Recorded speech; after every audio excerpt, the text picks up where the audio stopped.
வணக்கம் நண்பர்களே. மாநில அரசியலுக்குள் கனிமொழி வருவதை ஸ்டாலின் எந்த காலத்திலும் விரும்பவில்லை என்பது ஒரு செய்தியாக பரவுகிறது. என்னவென்றால், சமீபத்தில் கனிமொழி எம்பி அவங்க அவங்களுடைய பிறந்த நாளை முன்னிட்டு தனது அண்ணனும் தமிழக முதல்வருமான கட்சியின் தலைவர் ஸ்டாலின் அவர்களை சந்திக்க போகிறார். யார்? கனிமொழி அவர்கள் சந்திக்க போகிறாங்க. கனிமொழி சந்திப்பு நடக்கும்போதே அவங்கள வரவேற்று பேனர்கள், போஸ்டர் ஒட்டுறது, கனிமொழி ஆதரித்து அடைமொழிகளோட போஸ்டர் ஒட்டுறவங்க அப்படிங்கிறது ரொம்ப ஜாஸ்தியாக இருந்திருக்கு. அப்போ உடனே அதை கண்காணிக்க சொல்லி முதல்வர்கிட்டேருந்து ஒரு உத்தரவு போயிருக்கு. யார் யார் இந்த மாதிரி போஸ்டர் ஒட்டினது, கனிமொழி வரவேற்று அதிகப்படியான ஆர்வம் காட்டியது யார், அப்போது அதெல்லாம் நோட் பண்ணி ஒரு உத்தரவு கொடுக்குது. இது எதனால் இதை நோட் பண்ண சொல்கிறாங்க அப்படின்னா, மாநில அரசியலுக்குள் கனிமொழியை இழுப்பது யார்? ஏன்னா அவங்களுக்கு ஒரு எம்பி பதவின்னு ஒன்று கொடுத்து அவங்கள டெல்லிக்கு அனுப்பியாச்சு. அதுக்கப்புறம் அவங்கள எப்படி நீங்கள் மாநில அரசியலுக்குள் கொண்டு வரீங்க? சரி, மாநில அரசியலுக்குள்ளே கனிமொழி வர்றதுனால ஸ்டாலினுக்கு என்ன பிரச்சனை? அவருடைய மெயின் பிரச்சனையே அவர் பையனை அவர் முதல்வராக்கணும்.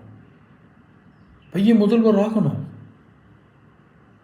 இதை விட்டு அவர் வழி கிடையாது, இதை விட்டு அவர் சான்ஸ் கிடையாது. இந்த நேரத்தில் கனிமொழி உள்ளே கொண்டு வந்தால் ஒரு பெண் என்பதாலும் அதிகமான ஆதரவாளர்களை திமுகவில் பெற்றிருக்கிறார் என்பதாலும் அவர் முன்னிலைப்படுத்தப்படுவார்.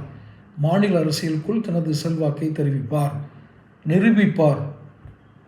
ஆனால் அவர் அப்படிப்பட்ட ஆசைப்பட்டவர் அல்ல. கனிமொழி அவர்கள் இது மாதிரி அண்ணனுடைய குடும்பத்திலிருந்து யாரும் வரக்கூடாது, அண்ணன் வரக்கூடாதுன்னு நினைக்கிறவர் இல்லை.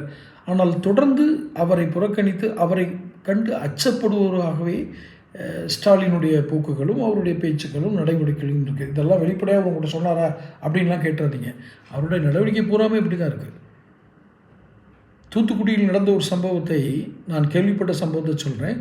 கனிமொழியை தலைமை ஏற்க வைத்து ஒரு நிகழ்ச்சி நடத்துகிறார்கள். அது ஒரு நிர்வாகி, அவருடைய சொந்த வீட்டு நிகழ்ச்சி. கனிமொழியை தலைமையேற்று போட்டதுனால அந்த இடத்துக்கு வேறு யாரும் வரமாட்டாங்க, உதயநிதி வரமாட்டார் அந்த நிகழ்ச்சிக்கு அப்படின்ற ஒரு செய்தி அந்த நிர்வாகிக்கு போகுது. உடனே கனிமொழியின் பேரை எடுத்துகிட்டு வேறொரு பத்திரிக்கை அடிச்சுட்டு கனிமொழிகிட்ட என்ன சொல்லியிருக்காங்கன்னா, அம்மா நாங்கள் இப்போதைக்கு ஃபங்க்ஷன் நடத்தலைன்னு சொல்லியிருக்காங்க. ஆனால் அதே தேதியில் ஃபங்க்ஷன் நடக்குது, பத்திரிக்கை மாற்றப்பட்டிருக்கிறது. இப்போது கனிமொழியை வரவேற்று போஸ்ட் அடித்தாலோ கனிமொழிக்கு ஆதரவாக யார் பேசினாலும் கண்காணிப்பு வளையத்திற்குள் கொண்டு வர சொல்லி ஒரு உத்தரவு பிறப்பிக்கப்பட்டதாக ஒரு தகவல் பரவுது.